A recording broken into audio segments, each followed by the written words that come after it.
Maybe. Welcome to our live stream of high school sports. Please note that this broadcast is produced by an independent team of sports enthusiasts, and the views, opinions, and commentary expressed are solely those of the commentators and not representative of the schools, teams, or athletes featured. While we strive for accuracy, occasional errors or misstatements may occur. This stream is intended for entertainment and educational purposes only. Thank you for joining us and enjoy the show.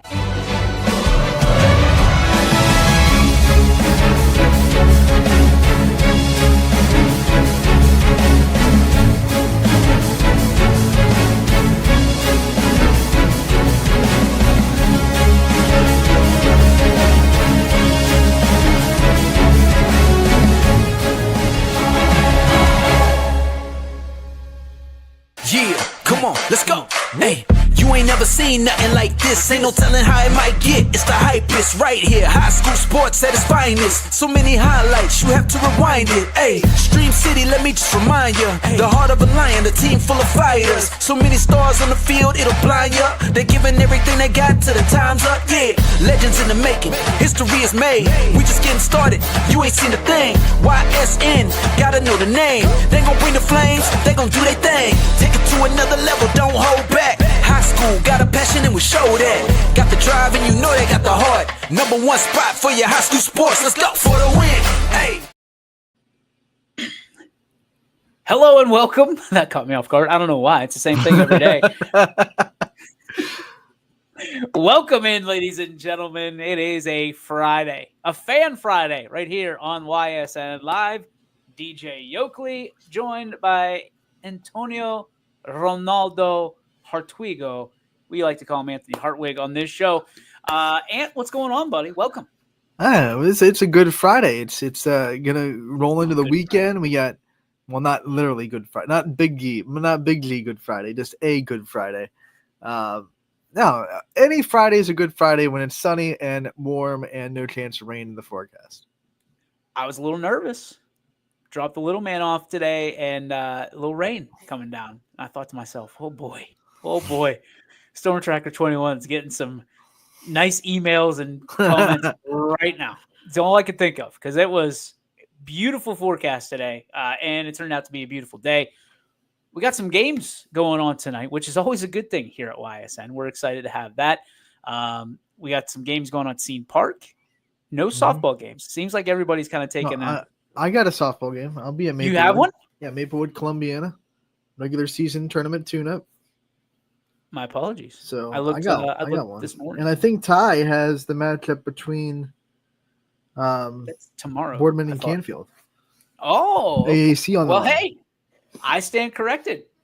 Might as well I'm no longer the CEO, I guess. Here's what it is. Our names are on the spreadsheet, but it was never green for some reason. But I know I'm going to be at Maplewood. I don't know if Ty is necessarily confirmed for Boardman Canfield, but I know for sure I'm going to Maplewood tonight. So, hey, Maplewood, let's go. Who are they playing? Columbiana. Hey, Columbiana, let's go. We gotta go both ways. Let's go. Both ways. They've got some great weather to play it in. And man, I was going through and I texted you yesterday about a certain Caitlin Pleska. Mm-hmm. And my goodness, the numbers. She is all-time leading RBI champ in the state of Ohio. Yeah, she's got all-time. She's at 63 RBI right now on the season with 15 home runs.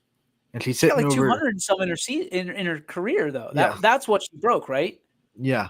The career RBI record is now officially Caitlin Pleska's. That to me, and I've tried to put it into words, like that's incredible. What a job she's done. And I just want to make sure I'm correct on this. You know better than I do. So again, don't want to speak out of turn. EOAC, she has no losses. Is that accurate? I think they split with United. So they beat United twice. No, they had to lose something because they shared the EOAC with United last year. Huh. So it's or 2 years ago. I know one of those seasons they definitely shared with United. Bad information. I got bad information. Or, I'm gonna cut mean, the source. I'm not 100% too. This is on the spot, so we'll do some journalism. We'll find out. I'll Hey, journalism. text Coach Coach Kurtz and see where we're at. Regardless, she's had one whale of a career, dude. Oh wait, One unbelievable career. She was featured last night on Channel 21. We had been talking about her prior to that, even knowing about that. Mhm. Wow. Like just thinking about it. And then you look at, I said, hey, maybe she's the MVP.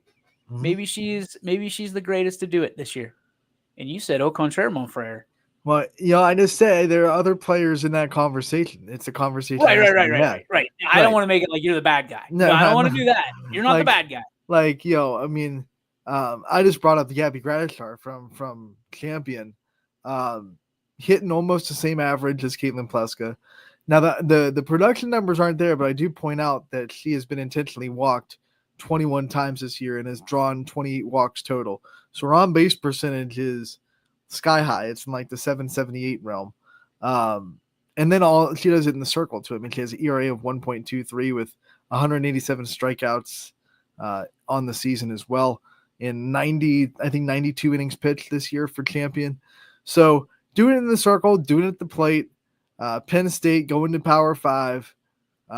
Obviously one of the better softball players we have in the area. And I think there's a couple other players that you could argue or with that V and MVP really matches them, what they mean to their team and how much their team would really, go down if they weren't on the roster. I think there's a couple other players out there that would fit that mold too.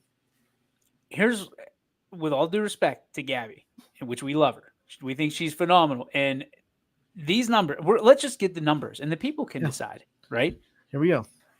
So, because Pleska has, you do it. You do it. You're better at this stuff. I got you. So we'll start with Caitlin Pleska, who both these players are both pitchers and hitters. So they both have pitching Two-way numbers and hitting numbers. So Caitlin Pleska, her batting average is 733 right now, 15 home runs, 63 RBI, and an on-base percentage of 768. Her pitching, because she splits innings with other people, she has 30.1 innings pitched, ERA of 3, and 47 strikeouts. Now, granted, Columbiana uses more pitchers than Champion does, so that has to be a caveat there when you're looking at the pitching numbers. Gabby Gradishar hitting .654 with 10 home runs, 28 RBIs, an on-base percentage, though, of 772. Remember, that comes from all the intentional walks that she's racked up this year. Her pitching numbers, 91 innings pitched, ERA of 1.23, 182 strikeouts, and only 16 walks. I mean, You're Gabby's splitting got the hairs. numbers pitching and Pleska's got the numbers on offense. Right. That's the way I look at it. Dude, to hit 63 RBIs in a season. It's ridiculous. Wow. I can make arguments both ways. That's why it's a conversation. Like, I mean, she's doing this 15 times already this year. right. Gabby has 10. She's going to be close to the career home run record for the state because she had 23 last year and I think 24 the year before. And obviously that's why people aren't pitching to her this year. Yeah, Rob's talking about co-MVP, and you and I have talked about that already. I don't want to spoil anything, but when you have those numbers, you have to talk about those numbers. Like those are absurd numbers. Those are video game numbers. It's incredible. It's something else, and we see these kind of numbers like every year because last year the numbers that like Sydney Watts was putting up last year were ridiculous. He had an ERA that was like 0.5 with. How do you have a negative ERA? Yeah, right. You actually are given runs. I just and people sit there and they go, well, this sport's better than our diamond sport. Like our diamond sports are so much better, so much better. Yeah, it's gonna be a conversation. I think we're gonna have a lunch, at some point after the season and talk this.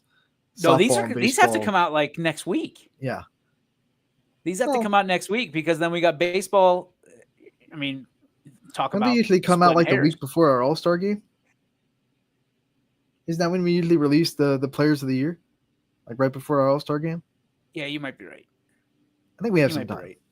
It feels like everything's in fast forward though, dude. Yeah. Like, I'm not gonna lie to you. Like I got people talking to me about Father's Day and like when we can have our man. What a wrench! What a wrench it's been so far. We are trying to get our All-Star games lined up. We're trying desperately. Father's Day is a little earlier this year. Usually it's on the 20th. That's usually when it is.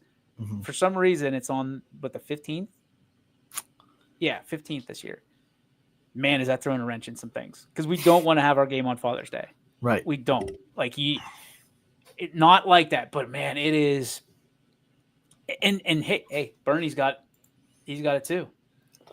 It's because the rain. Yeah, it is speedy. Listen, you're not joking, but that rain, it slowed everything down per se. But like when it rains, it doesn't do anything for us. Like we're just sitting there trying to play catch up, trying to do all this stuff, and then like constantly, and then it's tournament time, and then Yeah. some teams are playing, some of the back schedule, and some teams aren't. There's some teams that are not going to play any more games other than what they have to play. There's conversation, Ant, and I think this needs to be one of the topics today because we're kind of winging it, as they say. I can't use the other term that I want to use for Fridays. But there's conversation. There's a rumor, if you will, about teams not playing in the playoffs. Like, hey, we're just not going to play. Is it time for baseball and softball to be qualified to get into the playoffs? I already saw that. In Division 6, the bracket that some of our teams in the Jackson Milton bracket, Hillsdale had a matchup with Oberlin. It was like a 3 seed versus a 35 seed, and Oberlin just said, "Hey, we're not going to play this forfeit. We're not going to go all the way to Hillsdale to get beat. It would have been a rough game for them. So they were like, you know what? Let's just play some more games that are more to our level. I think they're still playing games in Oberlin. Play some games that are comparable to what we can play, and forget about this tournament game where we're going to go and get smacked anyway, and they just forfeit." Do you like that?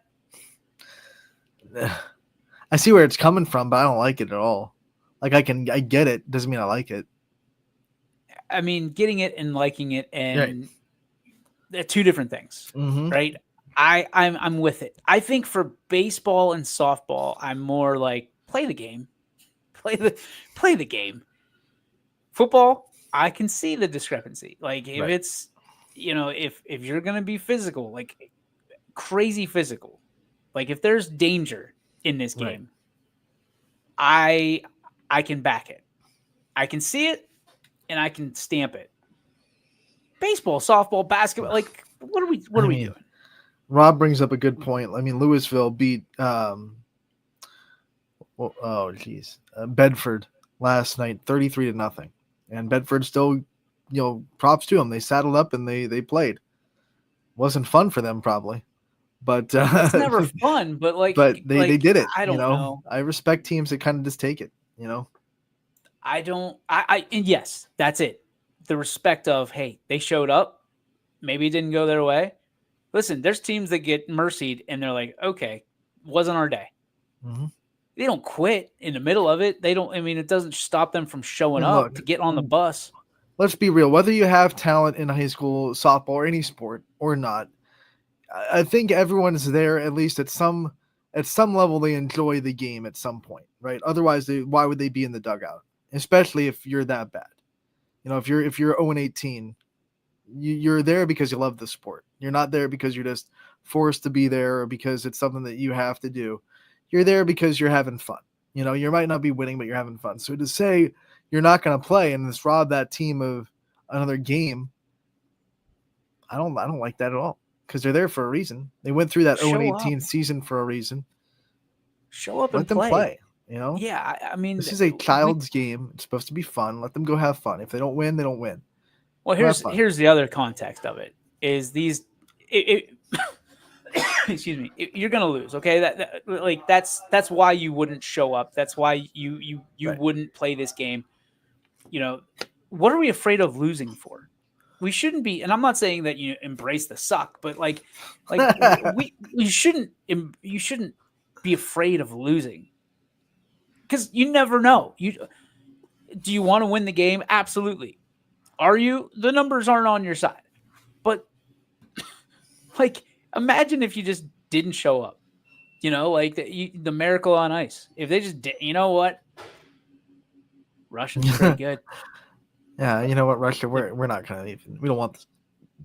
We don't want the smoke. Thanks, but no thanks. Thanks, but no thanks. We politely decline. Like you decline a birthday invitation. You don't decline a postseason invitation to play. Like that to me. The whole idea behind sports is to generate teamwork, sportsmanship, and competitiveness. Like imagine going it like, hey, there's a guy at work. He's up for a raise or a promotion. I'm not even going to put my resume in because he's probably going to get it. What? Never know. That's what you're breeding. Like that's kind of a tongue-in-cheek joke, but that's the attitude we're breeding by saying, you know what, we're not going to win this game, and it's a little bit of a road trip. So, why waste our time? It drives me That's insane. the exact attitude we're breeding. Hey, you know what? That person's going to get the promotion anyway. Why even bother putting in a resume? I'll keep working at McDonald's. Hey, I can tell you a great story about 12U baseball, Little League baseball, when the mighty East Palestine All-Stars walked in and they were up against backs against the ropes playing Mill Creek. Everybody knows who played baseball. Mill Creek is the cream of the crop. And we were like, you know what? We could take these guys. We went in. We were all pumped up, all jazzed up. Our coaches got us those the snow cones, got us ready to go. Thought if you gave the kids treats before the game, it would have a better result. Hey, maybe it did, except for the fact that we got absolutely smacked. And we knew we were going to get smacked, and our parents knew we were going to get smacked, but we still played it. And I'll never forget losing 30-0. But you know what? We showed up. And those kids respected us after the game, even though they were 12, and so were we. They had respect for us. Got to show up. If you're going to get smacked, that's fine. Sometimes you're going to get beat up. Here's the problem. If you don't show up, you'll never know. And regret hurts way more than the pain of having discipline. Man, we could have beat them. But you didn't show up. Oh, yeah. But we could have. It doesn't win a whole lot of ball games. Oh, here we go. So yeah, Mike Schweinhart bringing up the PA model where you do have to kind of qualify for the postseason. You have to finish in the top half of your conference for PA to make into the Whipple, for example, the WPIL. Whipple.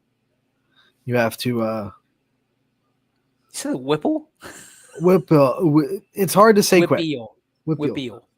But yeah, so you have to make it in the top half of your conference, 5/8, 5 out of 8.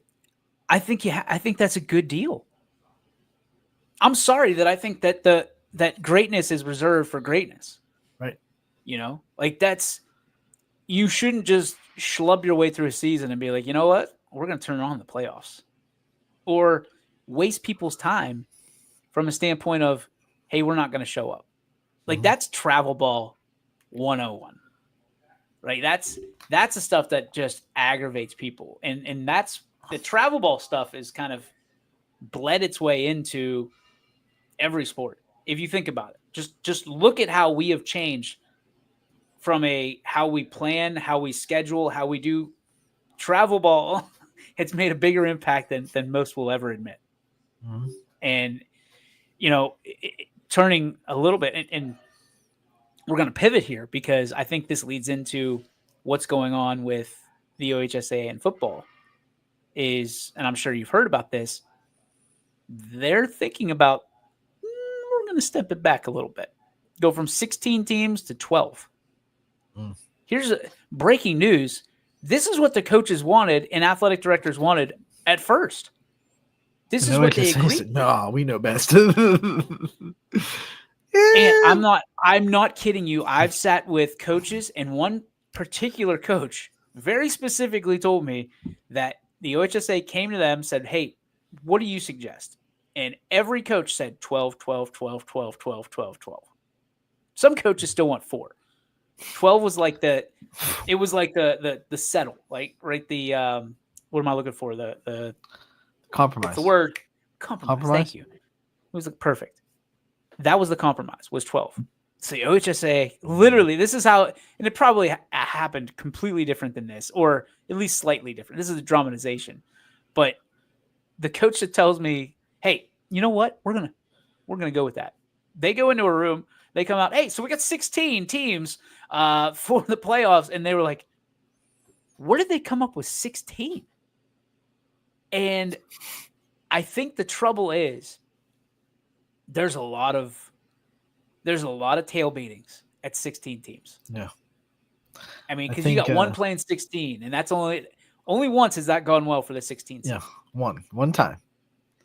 And that's it. Yeah. When it happened, you and I both said, oh boy. Oh, now they're right. They got evidence. See, it works. A couple years later, they go, well, 12 might be the magic number because that gives buys, and maybe you're not getting all those blowouts per se. Mm-hmm. And they were explaining how, like, it helps teams because, you're getting that buy and you're playing more competitive games down the stretch. But in the somehow in the conversation, they said this, you still end up with 16 games. And I don't understand how that works. Like if you're going to win a state championship and you get a bye, which, let's be honest, the majority of them would be the first 4. Yeah, I think the first 4 would get a bye. So you'd have 4 games in the first round, so 8 teams there, and then 8 teams in the second round. 4 games. Bobby Half says should be no more than 8 teams. I'm good with 12. 12 is fine. But how they divvy it up, I mean, you think points are at a premium now? Because I think when it was at 8, I think there were enough years where 9 and 10 had good enough seasons that I'd be like, man, they deserve a shot in the playoffs. They're 7-3. Let them in. So I think 12 is okay. 16, I think we've proven, we've talked about it, it's way too much. I think 12 is that Goldilocks kind of. It's right in the middle. It's good. Are you surprised though that they went back and not forward? Yes. Like you and I have had conversations that hey, they're just going to let everybody in. I thought the future of football was, hey, we're going to go to 24, and then hey, you know what? Everyone gets to play. Everyone gets in. Why not? Bobby Halves is a huge Ohio State fan. No. We'll get to that shenanigans here in a little bit. Oh yeah, boy, Bobby. Here we go. As long as Canfield gets in at 12, I'm okay with it. It works. They had me on WFMJ last night, and man, it was like a last minute thing. They wanted to obviously talk about the Ohio State stuff with the government kind of getting involved and saying that if Ohio State plays a top 10 school, pardon me, if they play a top 10 school, they can't start any earlier than 3:30. And I guess I was on the wrong side. Like I mean, did you see or hear about this? I mean, I didn't. This is the first time I'm hearing about this, but I feel like that shouldn't be up to the state on when you can start a football game. Like pin a rose on his nose. What? You're telling me that we don't have better things going on or more important things going on in our great state of Ohio that someone goes, you know what really grinds my gears? These Ohio State Buckeyes playing at noon. They deserve to play at 3:30 or 8 o'clock. They're playing number 5 Penn State at noon. Who cares? Like I get it. Everybody wants their team to play in prime time, but dude, the slope that this makes is like slip and slide. And Ohio State has Go ahead. proven over the years. Sorry to cut you off, but there's never going to be a game at Columbus that isn't sold out and a lot of hoopla there. So you're not going to be hurting. It's not like if you had numbers that said no one shows up for these noon games and they all show up for the primetime games. So we're getting an economy boost when we have primetime games and it's a top 10 matchup. I mean, I could see that, but Ohio State sells out their noon games as much as they do their primetime games. Like there's no difference, no correlation there. It makes no sense.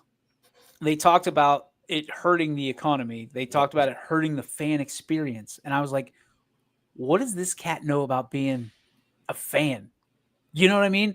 Like apparently he's from this area, so I don't want to knock him for what he's trying to do. Right. But this feels like he's just trying to win votes for the next election. You know what I mean? Like with his constituents. Yeah. And we're not trying to get into the political side of things, but I've never heard anybody be like, you know what really pisses me off? Ohio State playing at noon. Like I have more people that are incredibly excited. Oh, Ant, by the way, a little caveat to this is they're not worried about the Ohio State Michigan game being played at noon. Right. That's off. That's off a limits. tradition. You can't touch that. That's a noon tradition. Okay, so if you're not going to set the example of your biggest game and move your biggest game, what are we doing? They just didn't want to admit that Michigan would be a top 10 team when that game happens. So, well, this all stems from Ohio State, Texas, which is probably going to be a noon kickoff. Right. I believe to start the season, if I'm not mistaken. But like, why does it matter?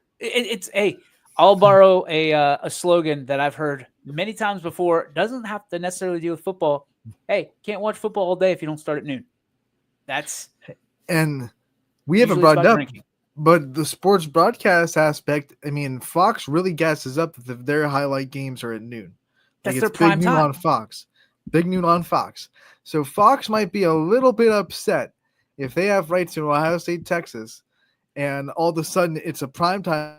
Probably means ESPN moves into that slot because they have the A game in prime time, and then Fox is sitting there like, didn't we pay for this game? Well, not just that, but I mean, think about, you talk about economics. Like, they paid for it. They get to program it and put it wherever they want through their partnership with the Big Ten. And some dude from Ohio that's a first-time representative is going to walk in and be like, you know what? I don't think they should play at noon. Like, sorry, pal, you don't get a vote. You don't get a vote. on top of it, like there's so many layers to this. And the guy apparently wants to put a $10 million punishment if teams do that on the conference. $10 million to where? Like, where do I make that check out to? I mean, good luck. No shot that it happens. I don't know if this guy just thought, hey, you know what? I need some good publicity. I'm going to go with this. Let's see, because I guarantee you, everybody in Alabama, Georgia, Florida, Texas, California, they're sitting there going, we're just going to let this one play out. See how this goes. We're going to let this one play out. Like, what's next, though? Like, in all honesty, is he going to say, you know what? I think high school football games should start at 5 o'clock or move them back to 8 o'clock?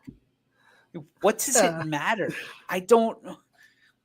It makes no sense to me. We can never play any high school games on a Saturday. All publicity is good publicity. I think that I know some people that would disagree with that. I don't think so. Just ask President Clinton. That's not who I was thinking of, but hey, that's a great example. The person that popped into mind.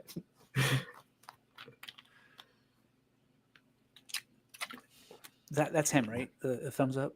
Yeah. I'm telling you, I did not. I mean, but yeah, I mean, all publicity is not good publicity. I get where you're going, Bobby. I feel you, but the reality, there's to an extent. There's a line there. Listen, and we have danced on it. Like we have been there and done that and bought the t-shirt. But like this can't be a real thing that he thought was really going to work. I would like to see phase 2 of this plan, because like now what? Like, this is a bill, Anthony. This is a bill they're putting together. A bill. We have so many problems in our state right now, and some dude put the time and effort into it. I don't care if it was 10 minutes. I don't care if it was what the timetable was. What are we doing? What are we doing? Government has no place in sports. Zero. Zilch. Nada. I'm a huge advocate. Nope. You don't get to. No. It's the one thing that we get. DJ, You don't get. DJ has a big "Don't tread on me" flag for sports. And instead of Just "Don't a tread on yellow me," flag. it's "Don't tread." Instead of "Don't tread on me," it's "Don't tread on sports." Oh boy. Yeah, exactly. Look, Bobby's looking for a government job.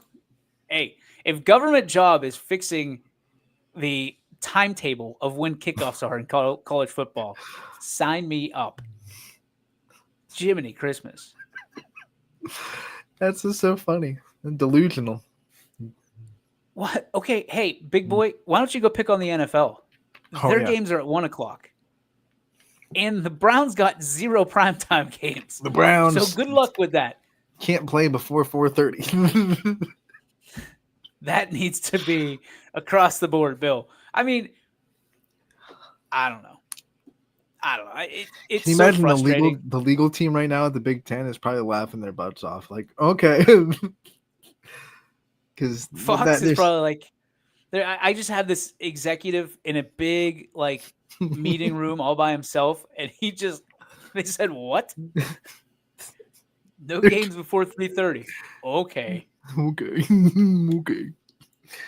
I don't know. Someone called it entitled. I've heard pompous. Like, how about just? Are you bored? Like, do you when you're home at night and you're just like, man, I can't. Tomorrow I got to do this and this and this and things that I got to work for. Ohio State really shouldn't be playing before 3:30. What? Like, what? Why? I don't get it. But hey, Notre Dame, noon. Yeah. Go. Penn State, noon. All these other teams, UCLA. UCLA is West Coast, and they're putting them at noon. Oregon, noon. That's like 9 a.m. their time. I got to get up early to watch our football game. How's that fan experience? Oh boy. Can you imagine, like, if you're playing a home game in UCLA and you have to have a noon Eastern start? That'd be brutal. There needs to be a bill to stop giving the Cowboys 10 primetime games a year from Eric Hughes. Interesting. Eric, you can say that, but the Cowboys are still the number 1 rated team in the NFL. It's just the way it is. There's a lot of Cowboys fans out there. And Okay, as long as they're what rating? as long What as they're rating are we highly talking rated, about? as long as they're highly rated, well, the Nielsen ratings, but as long as they're highly rated, then they're still going to sell. This is how it's America's team. I mean, it's laughable because they're never really great, but I mean they're fans. It's a. Do you know that story? What, the America's team? Yeah. Yeah. Okay. So they came to the Roonies and they said, "Hey, we want to label you as America's team." And the Roonies, in all their wisdom, said, "But we're not America's team. We're the world's team." Like, mic drop moment. So the NFL said, "Okay, Roonies."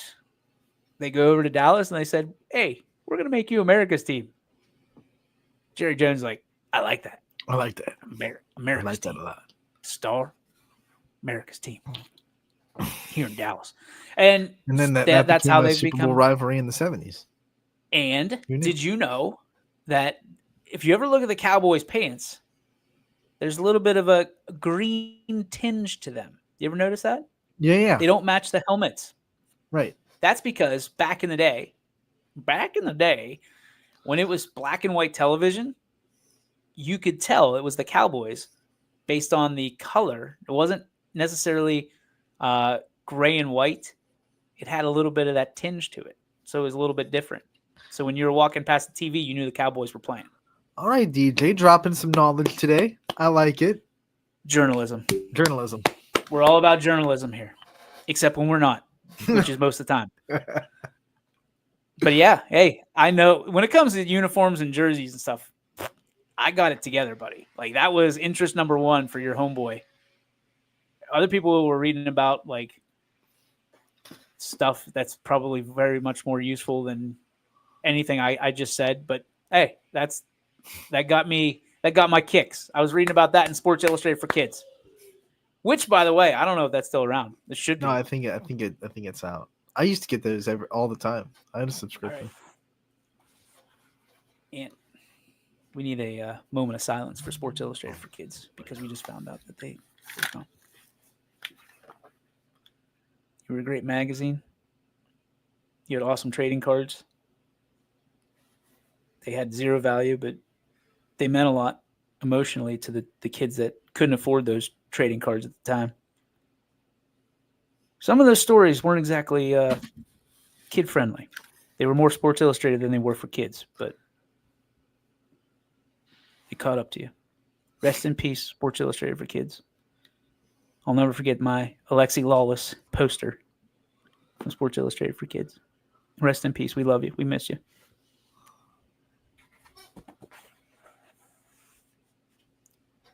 The fact that I just found out that Sports Illustrated for Kids is gone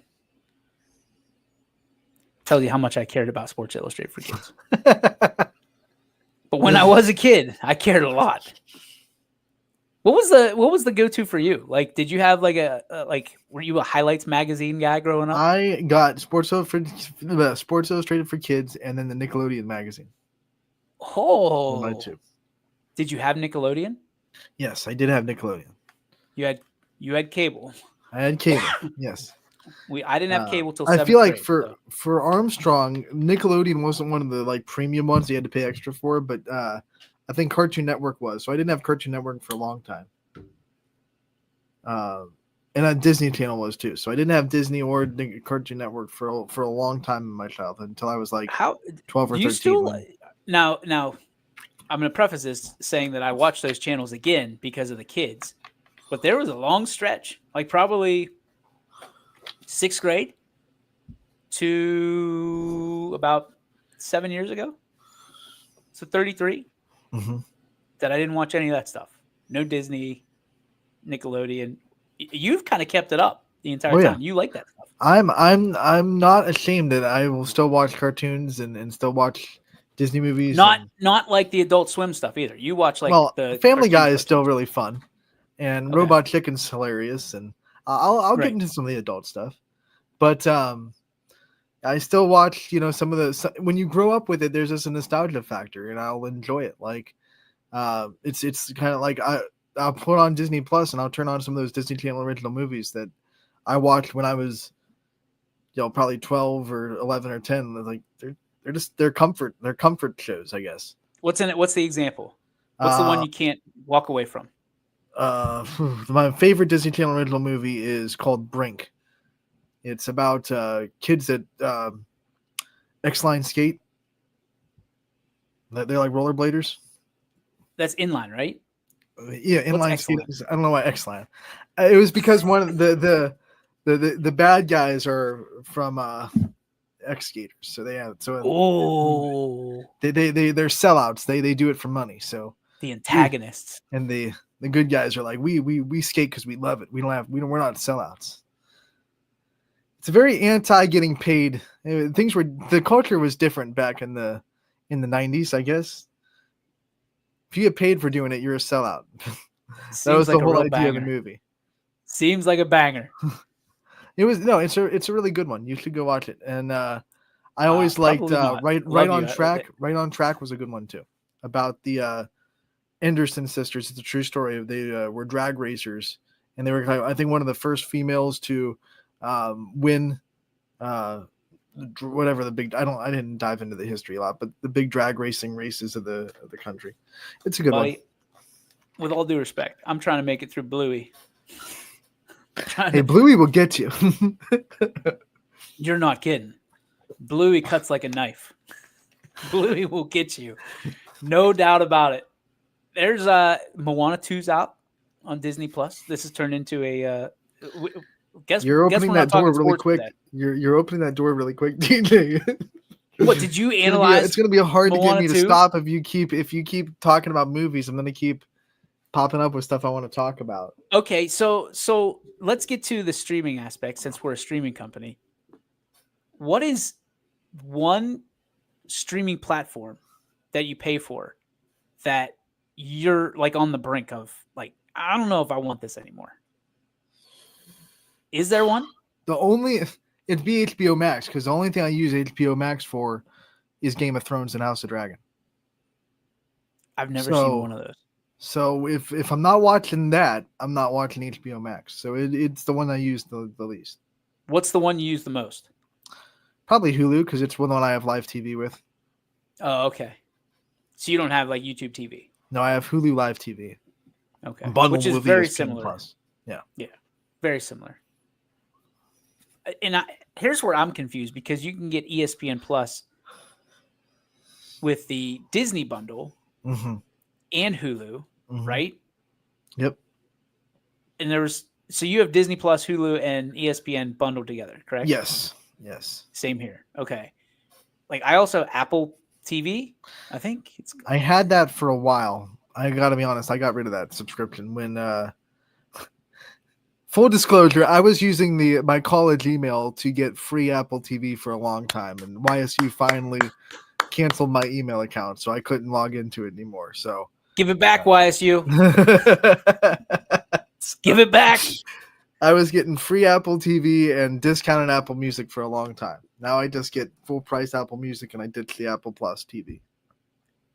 Anthony, don't ever feel bad about that. You paid your dues. I know. You paid your you I earned you this. paid your punishment. You earned that free Apple TV. What's the Ted Lasso? That's what we have it for. And we were just about to get rid of it, and then guess what? New He's season. coming back. New season's coming back. They can't. Like it was it. That was done. They walked away. Ted Lasso is one I can get behind. That's a great show. Great show. Great show. I don't know how we got here, but I'll tell you what. I like where we are.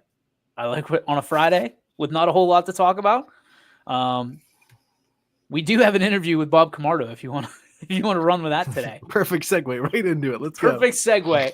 Well, they canceled Ted Lasso. They didn't cancel the Curbstone Coaches, but the year's over pretty much. The banquet is over. It was phenomenal. And Bob Camardo came in to rehash the entire year, one that he's done incredibly well in the catbird seat. So, ladies and gentlemen, without further ado, we give it over to Bob Camardo with Catching the Curb. And welcome back, ladies and gentlemen. It's a sad version of Catching the Curb, brought to you by the Curbstone Coaches. It is the final edition of the year. We're joined by Bob Camardo as always.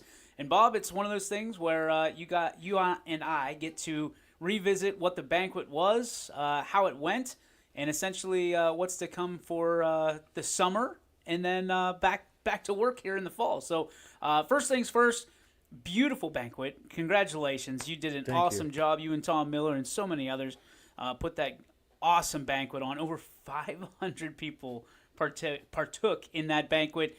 From your eyes, from your lens, so to speak, how'd you see it? Well, thanks for the accolades, DJ. And I want to single out Tom Miller, as you mentioned his name.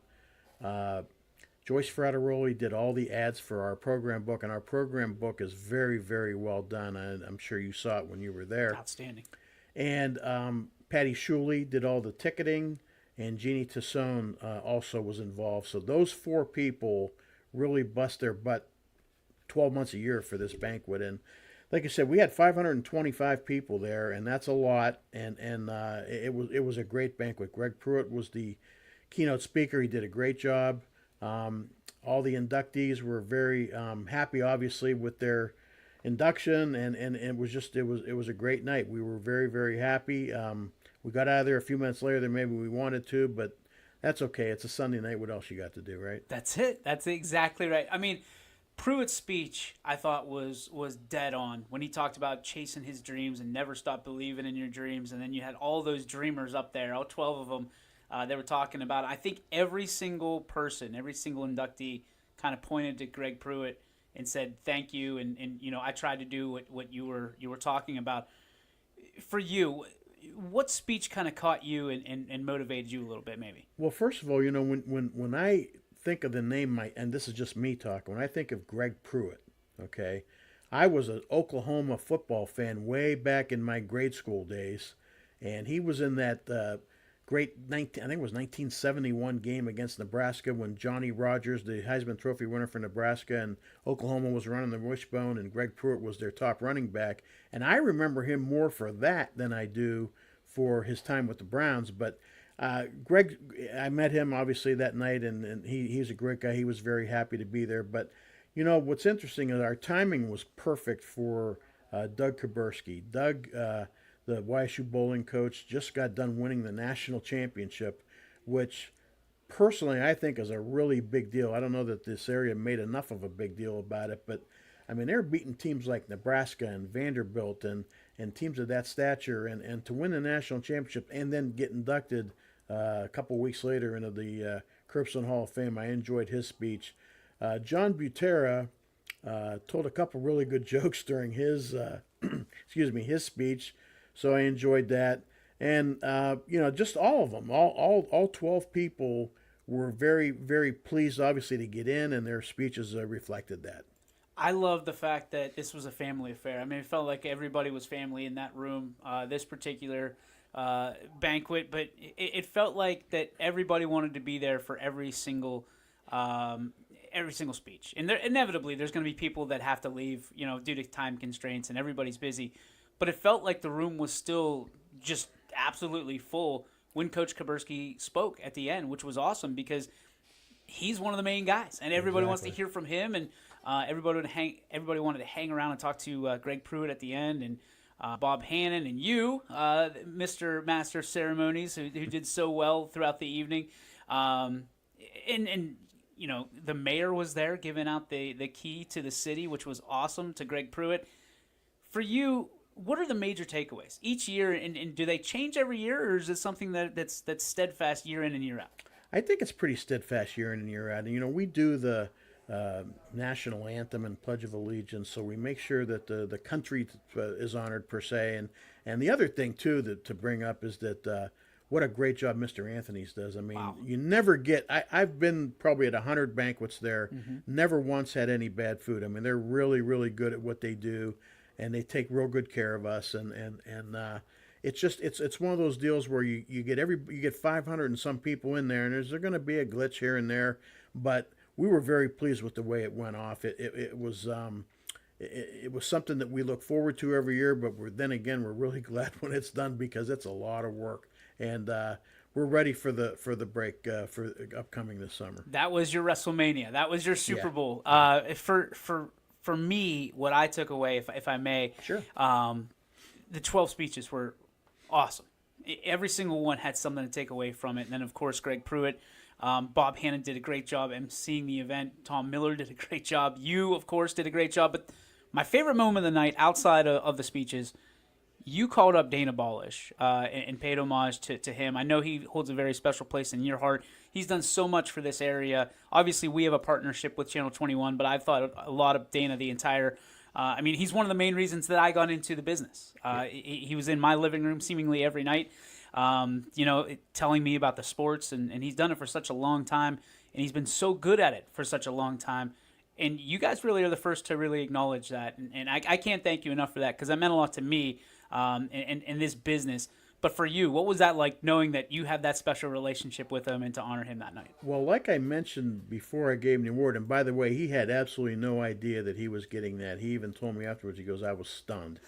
But, in 1982, I started teaching high school at Hubbard, and Dana was in my very first class.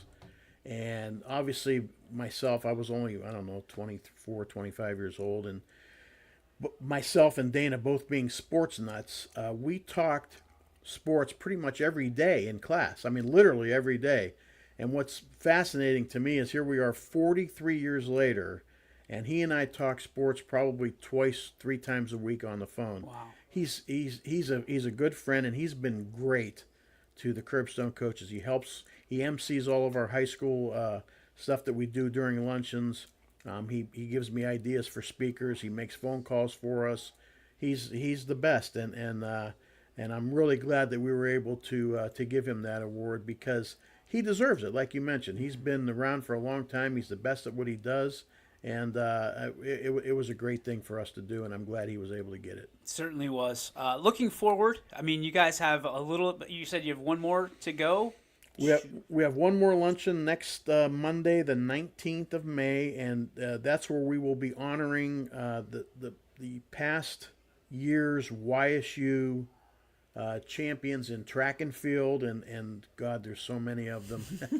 There was the cross country from the fall, the men's indoor, the women's indoor, the men's outdoor, and the women's outdoor. So all 5 of those champions will be honored this coming Monday. We have the YSU women's tennis team who won the Horizon League. Their coach will be there. His name escapes me at this moment. Mikkel Sopel is his name. And then there was a young lady that won the Horizon League individual golf championship. The team did not win. They finished second, but the individual, and I would pay somebody $100 to come on with me right now and pronounce her name. God love her. She's actually from Thailand, and her name, both the first and last name, have like 26 letters in them. So I'm going to let the coach, the coach will be there Absolutely. Next Monday, so I'll let him pronounce her name. But God bless her, she won the Horizon League Women's Golf Championship, so we'll be honoring her as well. And then that's it for our regularly scheduled luncheons. We will have a luncheon on June the 23rd. Happy birthday. Thank you. I didn't want to tell you how old I am, but it's time for me to start thinking about getting somebody else in this position maybe. But June 23rd, we will be having any high school teams or individuals that win state championships in the spring. We will be honoring them on June 23rd. And in the past, we've had several track and field winners. We've had some softball. We've had Warren JFK baseball won a state championship a couple of years ago. Mm-hmm. So anyone that does anything like that will be honored on June the 23rd. And then we turn the page, and the next banquet will feature a Pittsburgh Steeler, which almost brings a tear to my eye. Finally, my Steelers getting acknowledged. Louis Lips is going to be the keynote speaker next year for the banquet, and I'm sure if your track record, no pun intended, due to your track people that you're bringing in here, if your track record's any indication, it's going to be a great class in 2026 as well. And that's what we hope, obviously. And to that end, you can look on our website. It's thecurbstonecoaches.org, or we have a Facebook page as well. We look for anybody to nominate somebody to get in our Hall of Fame. I'll have as we've mentioned before, people will ask me all the time, how come so-and-so's not in the Hall of Fame? Well, it's because nobody nominated them. So we accept nominations. We meet at the end of November to pick next year's class. As you mentioned, Tom was getting some flack about having a couple Browns the last 3 years. We had Hanford Dixon a couple years ago and Greg Pruitt this year, so we're going with Louis Lips next year, and he's already been in contact with Tom. He's ready to go, so that'll be a good thing especially for the local Steeler fans. And we hope to have as good a class as we had this year, because, like I said, 525 people is a testament to the 12 people that got inducted this year, because they had friends and family and people that wanted to see them get inducted, and that's why we had such a good crowd. Mr. Camardo, another year. Well done, sir. We congratulate you and your whole staff, your whole team that you work with over there at Curbstone Coaches. We're grateful for you to come on once a month and talk this with us because, you know, it's one of those things that people need to know, and there's nobody better to promote than you, my friend. So thank you for everything you've done this year. We certainly appreciate it and look forward to next year. Well, thank you for having us, and I am looking forward to the summer, though, I could tell you that. Nobody deserves it more. Ladies and gentlemen, Bob Camardo with the Curbstone Coaches.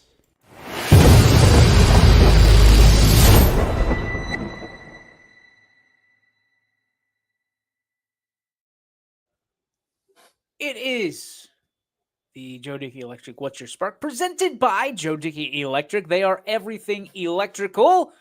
They are on the web 24/7, 365, waiting for you at DickeyElectric.com. Ronaldo, what do you got? Oh, you're muted. You're muted. Calm down.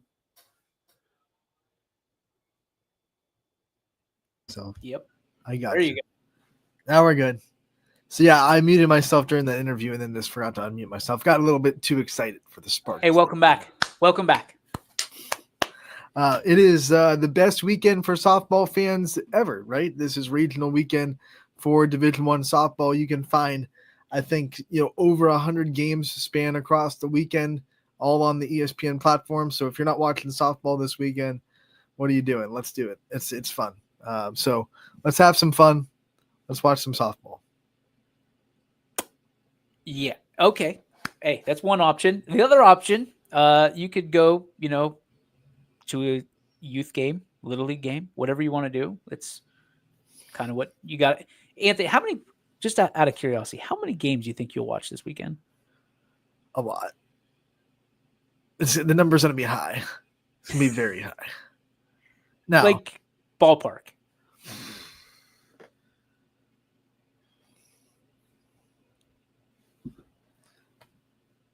$50.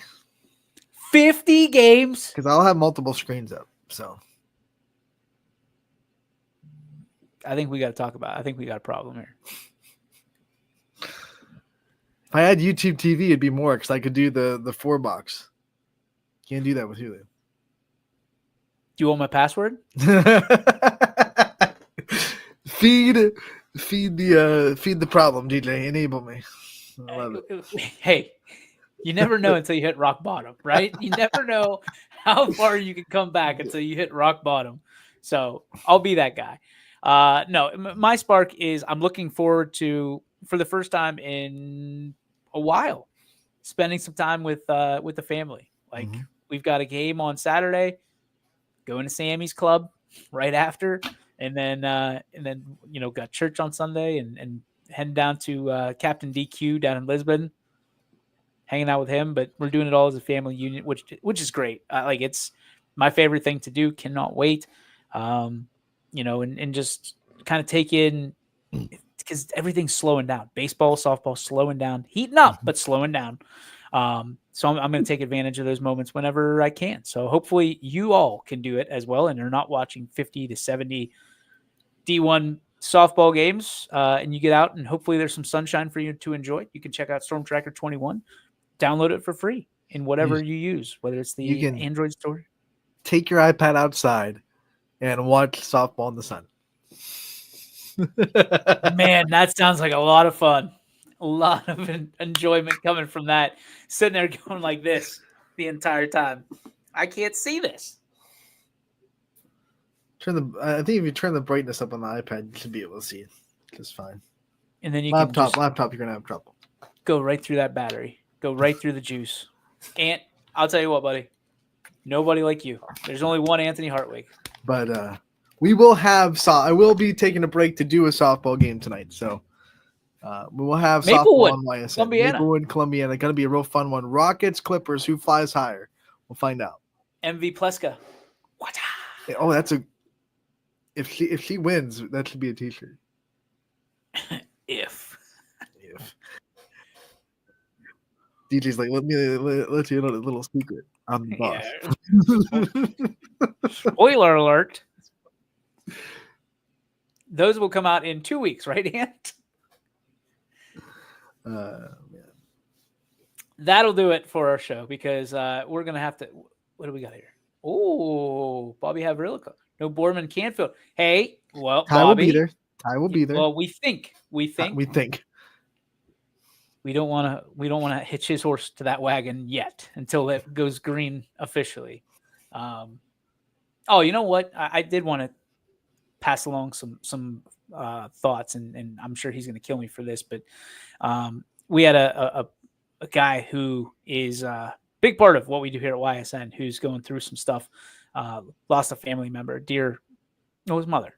And we just want to send some thoughts and prayers out to unspoken prayers, I guess, to that particular person without shining too much light on it. He's very private, but I know this is a tough time. It's always a tough time when you lose a parent or anybody, but it's specifically a parent. So we love you. We appreciate you, and we're here for you. So that is going to do it for our show today. Anthony, real quick, sponsors, we want to say thank you to Greenwood Chevrolet and Toyota of Warren.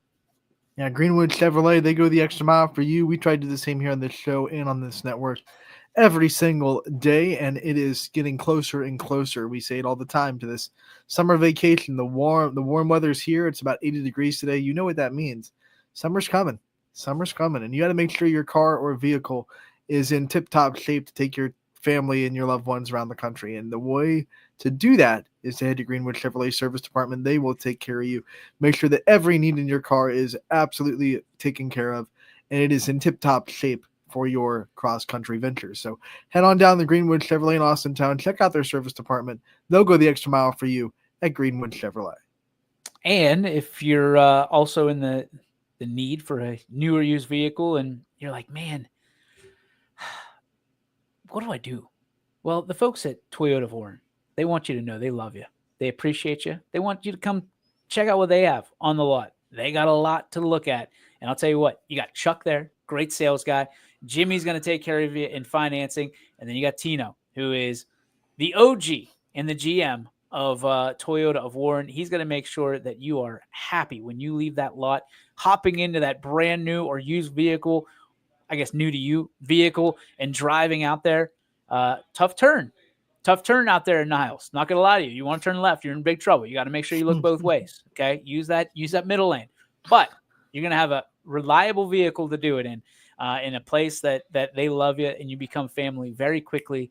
They're going to call you. They're going to make sure everything's the way you want it, because there's nothing worse than buying a vehicle and then a week later saying, man, I wish I would have had something else. They're going to make sure that you love that thing, and they're going to make sure that it is at a great price if that comes with that love. So check out Toyota of Warren.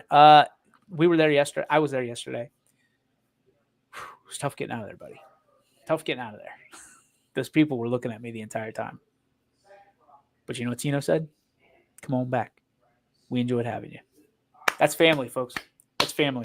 That's going to do it for our show today. Thank you to all of you for watching. Hey, I promise you, we're going to be better on Monday. This was just absolutely thrown at the wall. Let's see what sticks. We don't have any real guests. It was a taped interview. We're going to do our best to have a better show on Monday. And guess what? Maybe we will. Maybe we won't. But we appreciate you either way. Ant, may the sports be with you, pal. And you, my friend. YSN thanks you for watching this presentation of Your Sports Network. For stories, stats, and more, go to ysnlive.com.